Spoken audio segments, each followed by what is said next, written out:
Sakto may nakahay oh. So ayan, ito naman pagkahay niya. Ayan, nakaganyan. Skirt! Ay mga port yun. Meron nga pala nagtanong sa atin. Ito yung tanong niya. Kung ano raw ba yung mas magandang ipakabit. Kung bi-LED nga ba o MDL. Yung MDL is yung ating mini driving light. So yun, sagutin natin to at ibigay ko yung opinion ko about dito sa tanong niya. Mga port, sakto naman, naka MDL na tayo at naka bi-LED rin tayo. Yun, makakapagbigay tayo sa kanya ng opinion. Yun, disclaimer lang mga port, ito is sariling opinion ko lang. Pwede naman kayo mag-agree, pwede rin kayo mag-disagree. So yun mga port, dito muna tayo sa MDL. Yan, usapang MDL naman tayo. Bale yan, ito yung MDL ko. Yan. Ang nakabit nga pala sa atin is yung Zenlon ng X3. Yun, pagka sa Pasio is wala kang ibang kakabitan kung hindi sa T-Post. Yun, hindi ko rin kasi trip yung nakalabas yung MDL. Parang mawawala yung looks ng Pasio, kaya hindi yun yung pinakabit ko. Yun, alam naman natin na pagka sa Pasio, sa T-Post lang talaga yung pwede yung pagsalpakan ng MDL. Tapos, ito naman mga port yung aking bi-LED. Yan. Ito naman siya. So, sa bi-LED, syempre, sa headlight yan. Yun. Mas maganda siya tignan.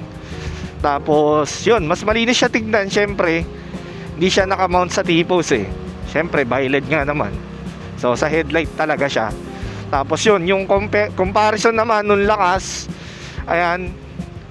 Kung sa lakas, dun ako sa MDL. Yan.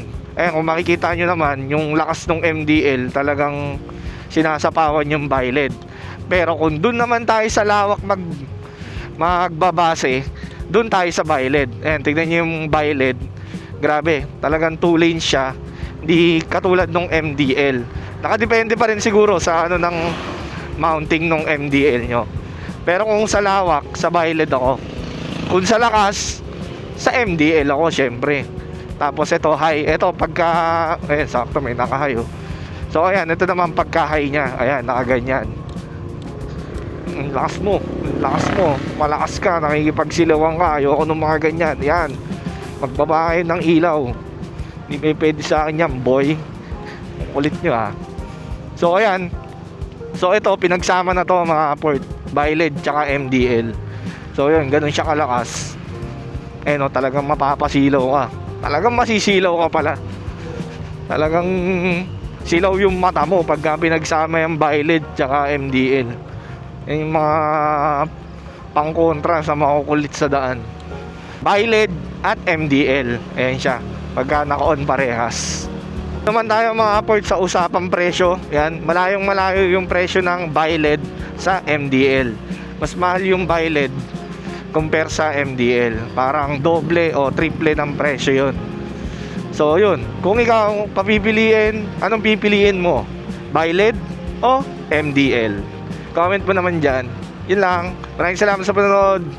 Follow for more. Skirt!